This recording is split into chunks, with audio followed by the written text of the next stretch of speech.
Hello বন্ধুরা, আমি রাজু। আমি আসছি আজকে খাবারের খোঁজে জঙ্গলের ভিতর দিয়ে, নদীর ধার।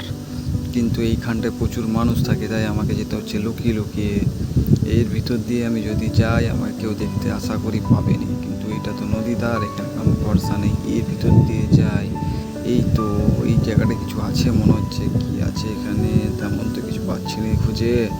কি যে খাবো, কি যে করবো, সারা বউ তো বলেছে কিছু নিয়ে যেতেই হবে। এখানে কিছু দেখি, এটা এটা কি? এটা না, এটা খাবে নি বউ, এটা খেলে গাল দিবে আমাকে। এটা এদিকটা এদিকটা এদিকে ওদিকে কিগুলো আছে মনে হচ্ছে। দেখি কে কে কে ওগুলো। ওরা মাছ ধরছে, আমি এদেরকে ভয় করছিলাম বন্ধুরা। এরা আসলে মানে আমাকে ধরার চেষ্টা করবে। পালিয়ে যাবো, পালিয়ে যাই।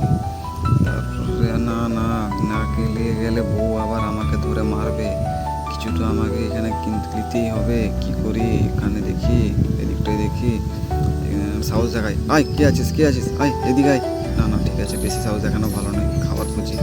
এদিকটা দেখি, এদিকটাতে দেখি, এদিকটাতে, কারণ বউ না হলে আবার ঘরে গেলে গাল দেবে। দেখি এদিকটা কেউগুলো মনে হচ্ছে আছে, মনে হচ্ছে ওদিকটাতে। কি তাড়াতাড়ি করে নিতে হবে, যা পাই তাই নিয়ে পালাবো। বাবা বেশিক্ষণ থাকবো না এখানে। দেখি কেউ দেখলো নাকি? না, কেউ নেই। ঠিক আছে, আস্তে আস্তে নিতে হবে। ঠিক আছে, পালাই।